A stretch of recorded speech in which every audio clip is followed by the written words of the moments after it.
Steve war উচিত ওদেরকে প্রথমে ব্যাট করতে পাঠানো, এরপর লাঞ্চের আগে অল আউট করে চা বিরতি পর্যন্ত ব্যাট করা, তারপর ইনিংস ঘোষণা করে ওদেরকে অল আউট করে দিনের খেলা শেষ করে দেওয়া উচিত। 23 বছর আগে অস্ট্রেলিয়ার সাবেক ব্যাটার ডেভিড হুকস কটাক্ষ করে এই কথাগুলি বলেছিলেন বাংলাদেশ দল নিয়ে, আর এবার প্যাট কামিন্স বললেন বাংলাদেশ নিয়ে কয়েক সপ্তাহ পর কথা বলবো। এখনই আগ বাড়িয়ে কিছু বলতে চান না কামিন্স, না ভালো না খারাপ, সিরিজের রেজাল্টই বলে দেবে বাংলাদেশ দল হিসেবে ঠিক কেমন। ম্যাচ খেলার আগে মাথা খেলটা সামলাও নীতিতে বিশ্বাসী অস্ট্রেলিয়া। অজি কাপ্তান প্যাট কামিন্স বাংলাদেশের সাথে খেললেন মাইন্ড গেম। টাইগারদের নিয়ে বাড়তি কথা নয়, যেটুকু দরকার ঠিক মেপে বললেন। আর শান্তর দলের সবচেয়ে আলোচিত ক্যারেক্টার নাহিদ রানাকে নিয়ে খুব বেশি কথা খরচ করতেই চাইলেন না প্যাট কামিন্স।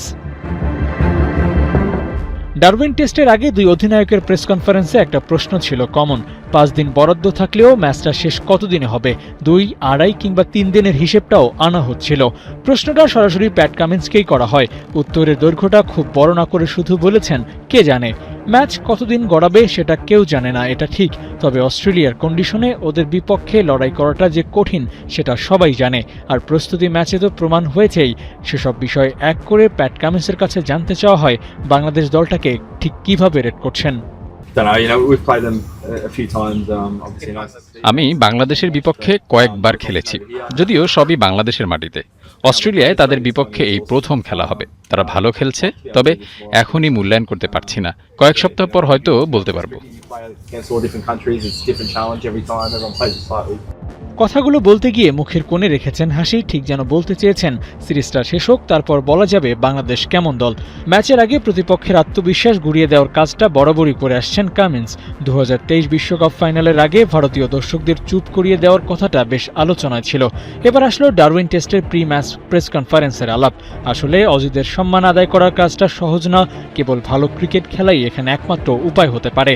প্রস্তুতি ম্যাচের পর যতটা ব্যাকফুটেড মনে হচ্ছে টাইগারদের, ঠিক ততটাও নয়, সেটাও ফুটে উঠেছে কামিন্সের কথায়।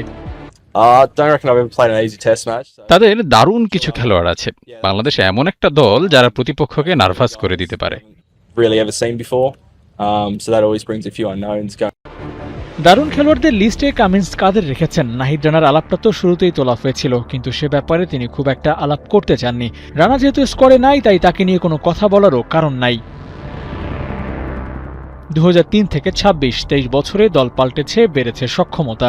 নতুন মুখ দলে জায়গা করে নিয়েছেন, আর সেটাও প্যাট কামিন্সের চোখে পড়েছে। কামিন্সের জন্য নতুন নামগুলো আসলে কারা? হাসান মাহমুদ, তানজিদ তামিম, অমিত হাসান তো একেবারেই নতুন। অস্ট্রেলিয়া কন্ডিশনে ওদের জন্য খেলাটা কঠিন হলেও প্রত্যাশার চাপটা তো খুব একটা থাকছে না। সেখানে তামিমরা সারপ্রাইজিং ফ্যাক্ট হয়ে অজিদের চ্যালেঞ্জটা জানাতে চাইবে নিশ্চয়ই।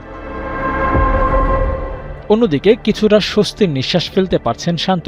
প্রথম টেস্ট থেকেই লিটনকে পাওয়া যাচ্ছে। ব্যাটিংয়ে যে ঘাটতিটুকু ছিল সেটা পুষিয়ে ওঠার বড় সুযোগ আছে। রিসেন্ট ফর্মটা অবশ্য বেশ ভালো। অজিদের বোলিং তোপের সামনে এক্সপেরিয়েন্স ক্যাম্পেইনারদের লিস্টটা আরেকটু ভারী হলো বটে, তবে সেটাও কি যথেষ্ট হবে ওদের সামলানো? মিচেল স্টার্ক, প্যাট কামিন্সদের মতো বোলারদের বিপক্ষে পেসি কন্ডিশনে খেলাটা তো সহজ কাজ না। শেষ খবরে দ্বিতীয় টেস্ট খেলতে অস্ট্রেলিয়ার উদ্দেশ্যে দেশ ছাড়ছেন শরীফুল ইসলাম, আর ফিরে আসছেন জাকের আলী অনিক, মুশফিক হাসান। শরীফুল দলের সাথে যোগ দিয়ে সেকেন্ড টেস্টের জন্য ভালোভাবে প্রস্তুতি নেওয়ার সুযোগটা পেয়েছেন বটে, আর সেটা কাজে লাগিয়ে ভালো করতে চাইবেন অস্ট্রেলিয়ায় তার প্রথম অ্যাপিয়ারেন্সটা। আবু নাইম, ৭১।